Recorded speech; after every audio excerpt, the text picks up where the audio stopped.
স্বাধীনতার আন্দোলন, স্বাধীনতা সংগ্রাম নিয়েও প্রশ্ন তুলে দিলেন সৌগত রায়। আমি জানি না যে রায় পরিবারের আরেক ছেলে তিনি এরকম ইতিহাসের বিশ্লেষণ কিভাবে করতে পারলেন, বা কোথা থেকে এই ইনফরমেশন, এই ইতিহাসের পাতায় কোন কোন ইতিহাসের বই তিনি তার পাতা উল্টে এই তথ্য জানলেন। যদি আপনি আমাদের সামনে একটু বলেন যে স্বাধীনতার ইতিহাসে, দেশের স্বাধীনতা সংগ্রামের ইতিহাসে শ্যামাপ্রসাদ মুখার্জির কি কোনো অবদান ছিল না? কারণ অনেক নতুন প্রজন্মের কাছে বইয়ে পড়ার অপশান খুব কম, সিলেবাস কোথাও রাখা হয়নি, যতটুকু রয়েছে আমরা নিজেরা জেনেছি, পড়েছি, ব্যাস এইটুকুই। কি বলবেন আপনি? এ কথা কে বলেছে? যারা বলেছে তারা ওই কংগ্রেস ঘরানার ইতিহাস পড়ে বলেছে। বস্তুত আজকে আমরা যারা হিন্দু বাঙালি, ভারতের নাগরিক এবং এই কলকাতার মাটিতে বসে কথা বলছি, তারা অনেকে জানি না, বুঝি না বা স্বীকার করতে চাই না যে আমরা যে এখানে আছি ভারতের নাগরিক হিসেবে, বাঙালি হিন্দু হিসেবে মাথা উঁচু করে কথা বলছি, সেটা শুধু একটি লোকের জন্য, তার নাম শ্যামাপ্রসাদ মুখার্জি। তিনি যদি জিন্নার কবল থেকে গোটা বাংলার 1/3 ছিনিয়ে না আনতেন, তাহলে আমরা সবাই বর্তমান বাংলাদেশের বা পূর্বতন পূর্ব পাকিস্তানের নাগরিক হতাম, হয়তো ধর্মান্তরিত হয়ে যেতাম, হয়তো পদ্মা মেঘনায় ঝাঁপ দিতাম, কি হতো আমি জানি না।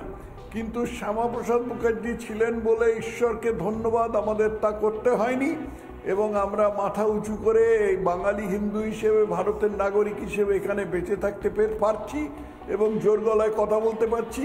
কিন্তু সেই সঙ্গে যেহেতু মুসলমান ভোটকে তোয়াজ করতেই হবে, সেই জন্য শ্যামাপ্রসাদের অবদানটা যতদূর সম্ভব আমরা লুকিয়ে রাখতে চেষ্টা করি। একদমই তাই। এবং না হলে কখনো এই জিনিস কখনো বলা যায় যে জেলে যাননি। আমার তো এটাই প্রশ্ন তথাগত বাবু, যে জেলে না গেলে কি স্বাধীনতা সংগ্রামের গুরুত্ব কমে যায়? তার এই টানা এতখানি অবদান, যেটা আপনিও বললেন, আজকে আমরা এখানে বাস করছি, পশ্চিমবঙ্গ বলে একটা রাজ্য রয়েছে এবং আমরা যে ভারতের নাগরিক হতে পেরেছি, এই অবদানটাই তো শ্যামাপ্রসাদ মুখার্জির। শুধুমাত্র জেলে যাননি বলে আমরা তাকে স্মরণ করে নিয়ে এই কথাটা বলতে পারলেন সৌগত রায়। জেলে না গেলে কোনো গুরুত্ব থাকে না। জেলে না গেলে কি স্বাধীনতা সংগ্রামের গুরুত্ব কমে যায়? জেলে তো অনেক চোর, ডাকাত, গাটকাটা অনেকেই গেছে, তারা কি স্বাধীনতা সংগ্রামী? যদিও তাদের মধ্যে অনেকে আছে তারা স্বাধীনতা সংগ্রামী বলে ভান করে, সেরকম নয়। জেলে যারা গেছে তাদের মধ্যে আমি বিশেষ করে তাদেরই সম্মান দিই যারা আন্দামানে গিয়েছিল। আন্দামানে কি পৈশাচিক নির্যাতন সেখানকার বিপ্লবীদের সহ্য করতে হয়েছিল, সে যারা পড়েছেন তারাই জানেন। এবং তাদের মধ্যে যারা অধিকাংশ, তারা বেশিরভাগ বাঙালি হিন্দু, কোনো মুসলমান যায়নি আন্দামানে। তো আর এই ভারতবর্ষের মধ্যে যারা জেলে গেছেন তারা সব চুনোপুটি গোছের লোক। বড় যারা জেলে গেছেন তারা গিয়ে সেই জেলে খুব আরামে থেকেছেন, সেখানে ভালো বিছানায় শুয়েছেন, ভালো খাবার খেয়েছেন, লোকের সাথে কথাবার্তা বলেছেন, বলে টোলে তারপরতে যথাসময় সেই জেল থেকে বেরিয়ে এসেছেন। আমি দেখেছি নেহরু আহমেদনগর জেলে যে সেলটায় ছিলেন সেটা একটা বেশ ভালো হাসপাতালের ঘরের মতন চেহারা আর কি। আর মোহনদাস গান্ধী তো পুনেতে সেতনা প্যালেসে ছিলেন, সেখান থেকে এবার তাকে ছেড়ে দেওয়া হয়েছিল। অতএব এই সমস্ত জেলে যাওয়াকে আমি অন্তত কোনো মূল্য দিই না।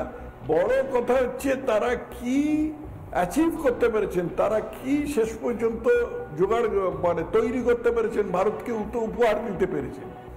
কংগ্রেসের যারা জেলে গেছেন বলে বুক বাজান, তারা তো একটা খণ্ডিত ভারত উপহার দিয়েছেন আমাদের। তারা ক্ষমতার লোভে লাফ দিয়ে জিন্নার যে দাবি ছিল সেই জিন্নার দাবি স্বীকার করে নিয়েছেন। কলকাতার দাঙ্গার যে দায়িত্ব, সেই দায়িত্বটা পর্যন্ত জিন্নার ঘাড়ে চাপাতে চাননি, জিন্নাকে যে কোনো মূল্যে মর্যাদা দিয়ে তার দাবি স্বীকার করে নিয়েছে। একদমই তাই। এই তো চেহারা রাজনীতি। আমি বুঝতে পারছি। আমি আপনার কাছে আবারও আসছি। দেবজিৎ একটা হাত তুলছেন, আমি রাধামোহনের কাছে আসার আগে দেবজিৎ একটা ছোট্ট বক্তব্য শুনে নেব। মিত্র এবং ঘোষ পাবলিশারের একটা শ্যামাপ্রসাদের জীবনী নিয়ে, নজরুলের জীবনী নিয়ে একটা পাবলিকেশন হয়েছিল। তাতে শ্যামাপ্রসাদ মুখোপাধ্যায়কে উদ্দেশ্য করে কাজী নজরুল ইসলাম একটা চিঠি লিখছেন ৭ 1942, যারা ওই মুসলিম ভোট পাওয়ার জন্য এইসব বলছেন টলছেন, তো সৌগতবাবু বলছেন, তার পেছনে বসে আবার তাদের দলের নবতম নেত্রী আবার হাতটা টেবিল চাপড়াচ্ছেন, সব বাঙালি। তো একজন বাঙালি মুসলমান, মানে বাংলাভাষী মুসলমান বা নন বাঙালি মুসলমান, যিনি একই সঙ্গে বাজিছে দামামাও লিখছেন, তার সঙ্গে আবার শ্যামা সঙ্গীতও লিখছেন। তিনি কি লিখেছেন একবার শোনা যাক। শ্রীচরণেষু, শ্যামাপ্রসাদকে নজরুল লিখছেন, শ্রীচরণেষু আমার সশ্রদ্ধ প্রণাম গ্রহণ করুন। মধুপুরে এসে অনেক রিলিফ অ্যান্ড রিল্যাক্সেশন অনুভব করছি, মাথার যন্ত্রণা অনেকটা কমেছে, আমি আর বেশি বাড়াচ্ছি না। তারপরে উনি লিখছেন, আমার স্ত্রী আজ প্রায় 5 বছর পঙ্গু হয়ে শয্যাগত হয়ে পড়ে আছে, ওকে অনেক কষ্টে এখানে এনেছি। ওর অসুখের জন্য আমার 7,500 ঋণ হয়েছে, এর মধ্যে মারোয়ারি এবং কাবলিওয়ালাদের ঋণ বেশি, এটসেট্রা। তখন বলেছেন, হক সাহেব যখন আমার কাছে এসে কাঁদতে থাকেন যে আমায় রক্ষা করো, হক সাহেব ফজলুল হক যখন কাঁদতে থাকেন আমায় রক্ষা করো, মুসলমান ছেলেরা রাস্তায় বেরোতে দিচ্ছে না, আমি তখন মুসলিম লীগের ছাত্র তরুণ দলের লিডারদের দেখে তাদের শান্ত করি। মনে রাখতে হবে, চিঠিটা লিখছেন নজরুল, শ্যামাপ্রসাদকে লিখছেন। তারপরে বলছেন যে হক সাহেব কোনো ব্যাপারেও যে কোনো ব্যাংক থেকে একটুনি আমাকে স্বল্প সুদে ঋণ করে দিন, আমার মাইনের অর্ধেক প্রতি মাসে কেটে রাখবেন, এটা রিকোয়েস্ট করছেন হক সাহেবকে। সেখানে হক সাহেব খুশি হয়ে বললেন 15 দিনের মধ্যে ব্যবস্থা করব। তারপর 7 মাস কেটে গেল, আজ নয় কাল নয় ইত্যাদি চলিতেছে, আপনি ব্যবস্থা করিলে ভালো হয়। শ্যামাপ্রসাদ বাবু সেই চিঠিতে ওপরে নোট দিচ্ছেন, লিখেছেন যে কি ব্যবস্থা করা যাবে সে বিষয়ে জুলফিকার হায়দার সহিত কথা হইয়াছে, সুস্থ হইয়া ফেরত আসেন, ইতি শ্যামাপ্রসাদ। এরপরেও শ্যামাপ্রসাদের নামে বাজে কথা বলে, হিন্দু মুসলিম অনৈক্য করে, অনৈক্যর বাতাবরণ তৈরি করে এই বাংলায় ভোট কামানোর যে ব্যবসা করছেন, শুধু মুসলমানদের যে টুপি বেচার যে ব্যবসা করছেন তৃণমূল কংগ্রেসের নেতারা, সেটা কতদিন করতে পারবেন সেটাও দেখার। যদি মুসলমান এবং হিন্দু একযোগে যদি ইতিহাস পড়তো বা পড়ে, তাহলে এই রাজনৈতিক কারবারিদের দোকান বন্ধ হয়ে যাবে। এটা আমি সহমত।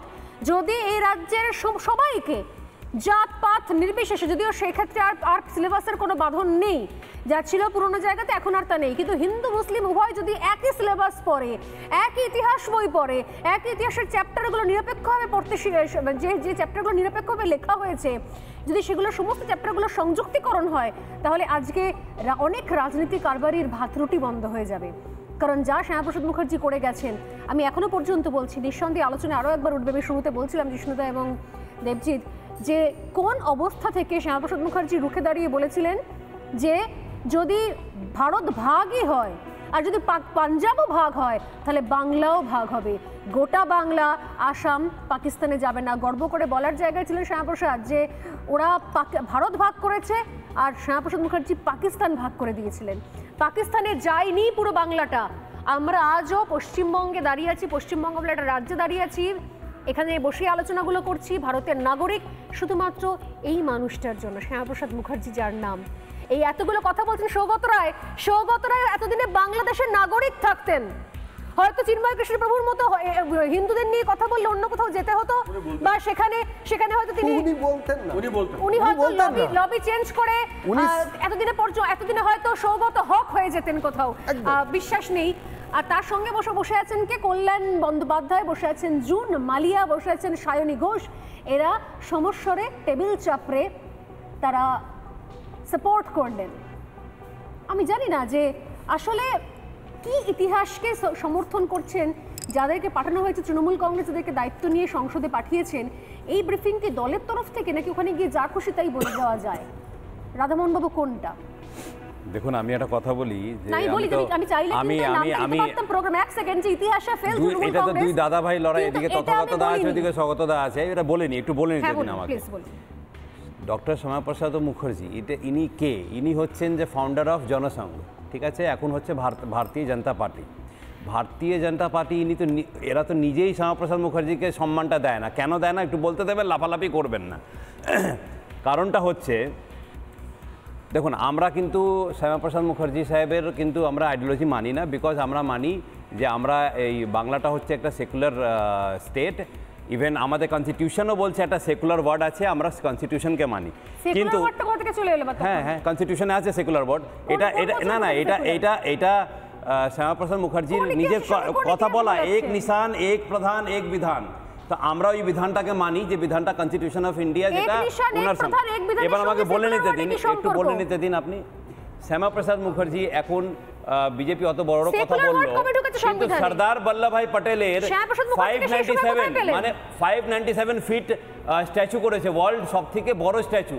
কিন্তু শ্যামাপ্রসাদ মুখার্জি যেহেতু বাঙালি, ওনার জন্য কিছু করা হয়নি। সেই জন্য ভাগাভাগির যে পার্টি, এই যে ভাগাভাগি যে রাজনীতি, হিন্দু মুসলমানের রাজনীতি, হিন্দু রাজনীতি, মানে দলিতের সঙ্গে বড় ব্রাহ্মণের সঙ্গে লড়াই করে দেবে এরা বিজেপি করে, হিন্দুর সঙ্গে মুসলিমে যে লড়াই করে দেবে এরা বিজেপি করে। আমরা এইসব করি না, আমরা এইসব রাজনীতি করি। আমরা সবাই ভাই ভাই, আমরা সবাই এক বাংলা। এবার এই যে ডিসরেসপেক্টের রাজনীতি কিন্তু বাঙালি বিজেপি করে। যেহেতু ডক্টর শ্যামাপ্রসাদ মুখার্জি বাঙালি, তাই জন্য ওনার ওয়ার্ল্ড টলেস্ট স্ট্যাচু হয়নি। সেকেন্ড হচ্ছে ইনারা তো খ্যাতি পেয়েছেন, বিজেপি খ্যাতি পেয়েছেন স্ট্যাচু ভাঙার জন্য। আমরা মানি না, আমরা স্ট্যাচু ভাঙিনি। কেন ডক্টর শ্যামাপ্রসাদ মুখার্জি একটা ফ্রিডম ফাইটার, একটু বলেন তো, লাফালাফি তোমরা সৌজন্য জানো না? আমরা জানি তোমরা সৌজন্য শেখেনি, বিজেপি সৌজন্য শেখেনি, আমরা জানি। সেইখানটাতে আজকে পুলিশ পাহারা দিয়ে একটা ফ্রিডম ফাইটার, এখানে সরস্বতী পূজা করাতে হচ্ছে, সেখানে আবার মাননীয় সম্মানিত। তাই জন্য দেখুন, আমরা তাদের মতন যেমনি ওনারা বিদ্যাসাগরের স্ট্যাচু ভেঙেছিলেন, তোমরা ভেঙেছিল, মনে নেই? 2019 কথা মনে নেই? আচ্ছা, thank you so much, thank you. আমি বুঝতে পেরেছি আপনি কি বলেছেন। আপনি বলেছেন যে যা আপনারা না, আপনি সাপোর্ট করছেন তো শ্যামাপ্রসাদ মুখার্জি হিন্দু মহাসভা ভেঙে গেছিলেন, এটা তো নিশ্চয়ই জানেন আপনারা। আপনি সৌগত রায়কে সাপোর্ট করছেন, জনগণও জানে এই জিনিসটা। আপনি সৌগত রায়কে সাপোর্ট করছেন, একটা মিনিস্ট্রি পাওয়ার জন্য হিন্দু মহাসভা ভেঙে দিলেন। আপনি সৌগত রায়কে সাপোর্ট করছেন, ওখানে জুনমালিয়া সাপোর্ট করেছেন, আমি তো শায়নী ঘোষ সাপোর্ট করেছেন, কল্যাণ বন্দ্যোপাধ্যায় সাপোর্ট করেছেন, আপনি কি সাপোর্ট করছেন? আমাকে বলতে দিন। আপনি সৌগত রায় বক্তব্য সাপোর্ট করছেন, আমাকে বলে নিতে দিন। যে বাঙালির কোনো দরকার নেই শ্যামাপ্রসাদ মুখার্জিকে মনে করার, আমরা দোগলা রাজনীতি করি না। চাইলে সাভারকারের জন্মদিন তাও পালন করতে পারেন, কিন্তু একদিকে বলবো জন্মদিন নয়, আপনি সাপোর্ট করছেন। একটা আমরা দোগলা রাজনীতি করি না, আমরা সেকুলারিজমে বিলিভ করি, কনস্টিটিউশনে বিলিভ করি, আমরা ডেমোক্রেসিতে বিলিভ করি, আমরা কারো স্ট্যাচু ভাঙি না, আমরা কারো স্ট্যাচু ভাঙি না। এটা বিজেপিরা জানে, এটা বিজেপিরাই করে। আমরা হিন্দু মুসলমান লাগাই না, আমরা ভোটের রাজনীতি করি না। তোমরা হিন্দু মুসলমানের লড়াই করতেই দাও না, তোমরা শুধু হিন্দুদের মারার জন্য সব রকম ব্যবস্থা করো। এটা নানা ধরনের কন্টেন্ট দেখার জন্য লাইক করুন, শেয়ার করুন আমাদের ফেসবুক পেজ, সাবস্ক্রাইব করুন আমাদের ইউটিউব চ্যানেল। পাশাপাশি অন্যান্য ব্রেকিং নিউজের জন্য অবশ্যই চোখ রাখুন রিপাবলিক বাংলায়।